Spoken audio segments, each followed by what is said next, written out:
ক্ষেত্রফল। এটা হচ্ছে চাপ, এটা হচ্ছে চাপের মানে কনসেপ্ট বলো। এবং এই চাপের যেটা একক, হুম, চাপের এককে আমরা প্যাসকেল বলতে পারি, কেজি এমএস ইউনিভার্স 2 বলতে পারি, কিংবা আমরা নিউটন মিটার পার স্কয়ার বলতে পারি, যেটা মন চায় তোমরা বলতে পারো। আমরা এটাকে প্যাসকেল বলতে পারি, এটা সবচেয়ে বেশি প্রযোজ্য। আমরা এখানে নিউটন মিটার স্কয়ার বলতে পারি, আমরা এটাকে এটাও বলতে পারি। ঠিক আছে, এইগুলো। আর আরেকটা যেটা হবে সেটা হচ্ছে অ্যাটম, অ্যাটমও বলতে পারি আমরা চাপকে। এতগুলো ব্যাপার তোমরা জেনে গেলে, তাহলে এখন ওয়ান প্যাসকেল কি, ঠিক না? এটার কোশ্চেন আসবে যে ওয়ান প্যাসকেল ব্যাপারটা কি।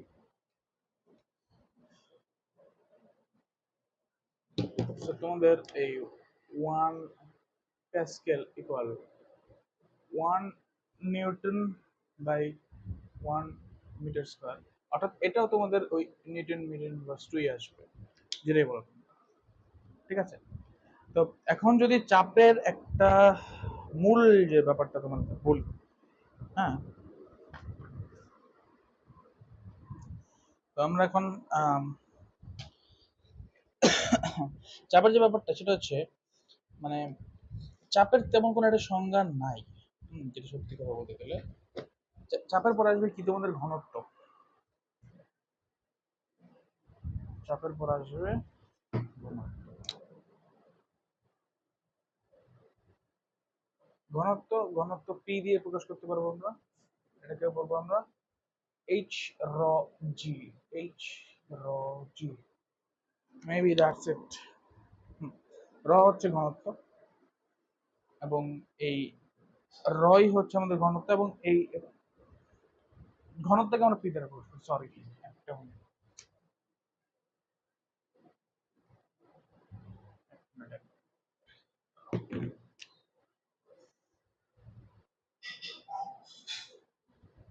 আমাদের ঘনত্ব হচ্ছে র, এবং এই ঘনত্বকে,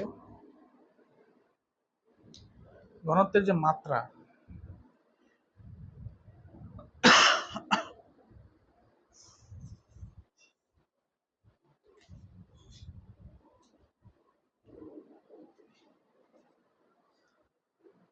ঘনত্বের যে যে সূত্রটা, মূল সূত্রটা, এটা হবে এম বাই ভি, অর্থাৎ আমরা এখানে লিখতে পারি এম ইকুয়াল র ভি। এটা হচ্ছে তোমাদের ঘনত্ব, এবং তোমাদের এই এটা হচ্ছে তোমাদের ঘনত্ব, এবং যদি তোমাদের এটাকে বলা হয় তোমাদের ক্ষেত্রফল, যদি ক্ষেত্রফল দেওয়া থাকে বা আয়তন দেওয়া থাকে, তাহলে আয়তন এবং ঘনত্ব দেওয়া থাকে, তোমরা এখানে ভর বের করতে পারো, এবং ভর এবং তোমাদের আয়তন দেওয়া থাকে, তোমরা এখানে র বের করতে পারো, ঘনত্ব বের করতে পারো। তারপরে ঘনত্ব দিয়ে আরেকটা সূত্র হয়, সেটা হচ্ছে পি ইকুয়াল এইচ র জি। এটা একটা সূত্র, যেটা হচ্ছে এটা একটা চাপের সূত্র, যেখানে আমরা জি ব্যবহার করতে পারবো, এবং উচ্চতা, এবং আমরা হচ্ছে র ব্যবহার করবো। ডান, রাইট। এবার আরেকটা থাকবে, সেটা হচ্ছে তোমাদের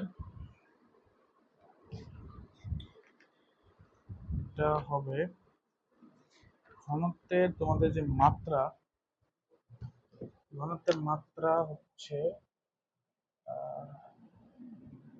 ঘনত্বের মাত্রা হবে তোমাদের, ঘনত্বের মাত্রা হবে ml ইউনিভার্স 3, অর্থাৎ এটা তোমাদের, এবং ঘনত্বের একককে আমরা বলতে পারবো হচ্ছে গ্রাম পার সিসি বা কেজি মিটার কিউব। এটার যে একক হবে আমরা বলতে পারবো কেজি পার মিটার কিউব, বা এটাকে বলা হয় যে তোমাদের গ্রাম পার সিসি। ঠিক আছে, এবং কিছু কিছু জিনিসের ঘনত্ব দেওয়া থাকে, তোমরা এটা মুখস্থ রাখতে হবে। তোমাদের বইয়ে দেখবে দেওয়া আছে যে বাতাসের ঘনত্ব, কর্কের ঘনত্ব, কাচের ঘনত্ব, পানির ঘনত্ব, লোহার ঘনত্ব, সোনার ঘনত্ব, কাঠের ঘনত্ব, সব দেওয়া আছে, এবং ওই পারদের ঘনত্ব, যত কিছু দেওয়া আছে সবগুলো ঘনত্ব তোমাদের মুখস্থ রাখতে হবে, তোমাদের বই যেগুলো দেওয়া আছে, ঠিক আছে? আমি লিখে দিই তাহলে তোমাদেরকে ভালোভাবে তোমাদের জন্য, যে চাপ ও ঘনত্বের ব্যাপারটা, এই অধ্যায়টা কিন্তু প্রচুর কঠিন, ঠিক আছে? এই অধ্যায়টা অনেক বেশি কঠিন। এই অধ্যায় নিয়ে পড়লে তোমাদের জীবনটা ডাইরেক্ট কি বলবো, যে পদার্থবিজ্ঞান অনেক সহজ, বাট এই অধ্যায়ের জন্য পদার্থবিজ্ঞান অনেক কঠিন হয়ে যায়, কারণ এই অধ্যায়টা মারাত্মক। তোমাদের একটা ভালো গাইডলাইন্স দরকার, ভালো একটা টিচার দরকার, সেটা না হলে তোমার পদার্থবিজ্ঞানে এই অধ্যায়টা পড়তে পারবে না, যেটা আমিও পারিনি। তো ঘনত্ব যদি বলা হয়, তাহলে আমাদের কি কি ঘন, কি কি এর কি এর ঘনত্ব দেওয়া আছে আমরা এটা লিখি। বাতাস, আমাদের দেওয়া আছে কর্ক, আমাদের দেওয়া আছে কাঠ, দেওয়া আছে মানব দেহ, দেওয়া আছে পানি, দেওয়া আছে কাঁচ, লোহা, পারদ, সোনা। দেন এগুলো দেওয়া আছে, এগুলোর প্রতিটার ঘনত্ব দেওয়া আছে। চলো লিখি। বাতাসের ঘনত্ব দেওয়া আছে 0.00127 গ্রাম পার সিসি, বা গ্রাম পার সিসি, বা হচ্ছে তোমাদের কেজি মিটার কিউব। আমরা এখানে গ্রাম পার সিসি ইউজ করবো, কেজি মিটার কিউব তোমরা লিখে রাখতে পারো, ঠিক আছে? কর্কের ঘনত্ব আছে তোমাদের 0.25 গ্রাম পার সিসি, এবং তারপর কাঠের ঘনত্ব দেওয়া আছে তোমাদের 0.4 হতে 0.5 গ্রাম পার সিসি। মানবদের ঘনত্ব দেওয়া আছে, সেটা হচ্ছে 0.995 গ্রাম পার সিসি। একটা মজার বিষয় দেখবো তোমরা এখন, পানির ঘনত্ব, অর্থাৎ পানির ঘনত্ব মানবদের ঘনত্বের চেয়েও বেশি, মানবদের ঘনত্ব তো কম।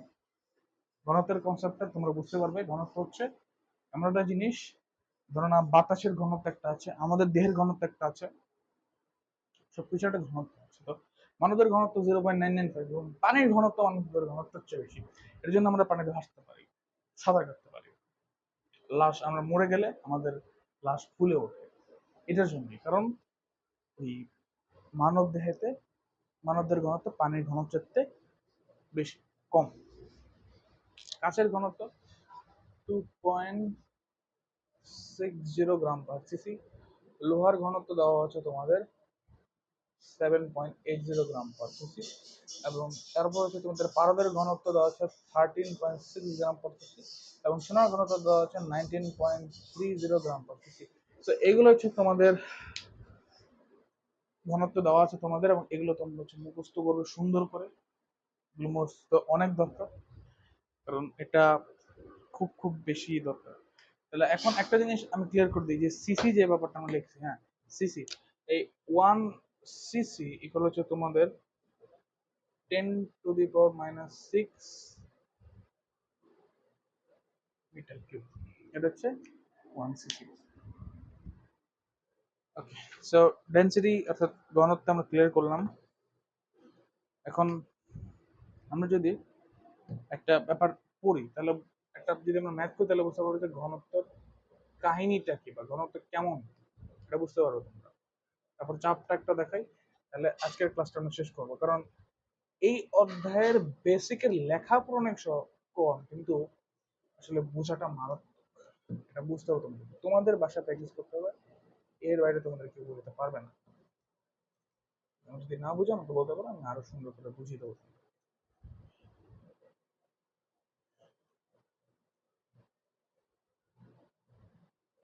ওকে, সো লেটস ডু ইট। তো বলা হচ্ছে জর্ডানের ডেড সি এর ঘনত্ব 1.24 কেজি পার লিটার। এই সমুদ্রের 1 কেজি পানির আয়তন কত? অর্থাৎ এখানের এখানের এই যে এক ডেড সি এর ঘনত্ব দেওয়া আছে, অর্থাৎ র দেওয়া আছে 1.24 কেজি পার লিটার বা গ্রাম মিটার। তারপরে বলা হয়েছে যে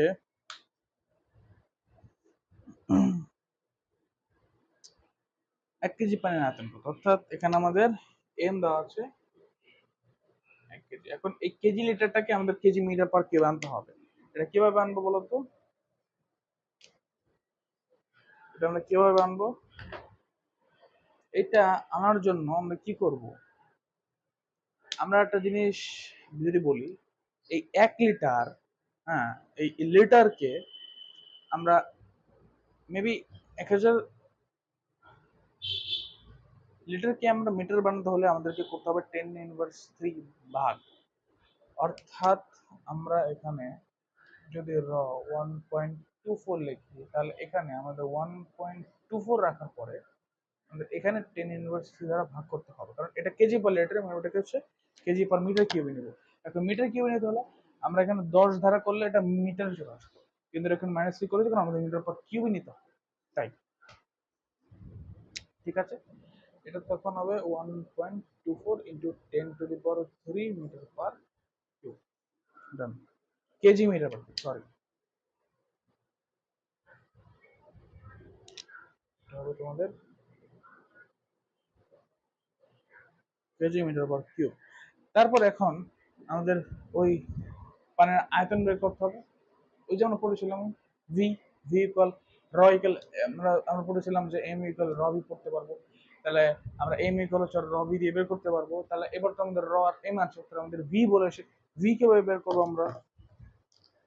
আমাদের দরকার কি? আমাদের র আছে, এম আছে, আমাদের ভি দরকার। ভি কত? তাহলে ভি কত? ভি বের করে ফেলবো খুব সহজে, এম ভাই র দিয়ে। আমরা এম এখানে কত পেয়েছি? 1.24 into 10⁻³ এটাকে যদি আমরা হিসাব করি তাহলে আমরা পেয়ে যাব 0.81 ইন্টু 10⁻³ মিটার। তাহলে আমরা ঘনত্বের একটা সলিউশন করে ফেললাম। তারপরে চলো আমরা, এখানে কিন্তু অনেক কথাবার্তা আছে, ঠিক আছে, এটা জাস্ট ছোট মনে করে তোমরা ছেড়ে দিও।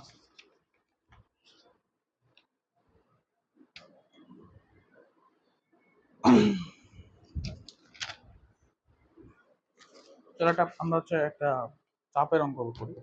চাপের অঙ্ক করলে আমাদের ক্লিয়ার, এবং আজকের ক্লাস আমরা শেষ করবো, কারণ আমাদের অনেক অনেক কন্টেস্ট এই অধ্যায় শেষ করতে 4টা ক্লাস লাগবে চোখ বন্ধ করে, কারণ এটা অনেক বড় একটা অধ্যায়। এবং এই অধ্যায় শেষ করার পরে আমরা হচ্ছে ফুল অধ্যায়ের একটা রিস্ক নিব। তারপর ফুল অধ্যায়ের রিস্ক নেওয়ার পরে আমরা আস্তে আস্তে তারপরে ষষ্ঠ, সপ্তম, অষ্টম, নবম, দশম, একাদশ বা দ্বাদশ, ত্রয়োদশ, চতুর্দশ সব শেষ করবো। তারপর আমরা আস্তে আস্তে রসায়ন পড়বো, আমরা আস্তে আস্তে জীববিজ্ঞান পড়বো, আমরা আস্তে আস্তে হায়ার ম্যাথ, জেনারেল ম্যাথ সবই পড়বো। কিন্তু তোমাদের যেটা কথা, প্লিজ আমার চ্যানেলটাকে সাবস্ক্রাইব করে দিতে, লাইক করে দিও, কারণ তোমাদের একটা সাবস্ক্রাইব আমার জন্য অনেক বেশি এনকারেজ, এবং তোমাদের একটা লাইক আমাকে খুব বেশি পরিমাণে টানে। এবং আমার ভিডিওগুলো দেখো, ক্লাসগুলো দেখো, তোমাদের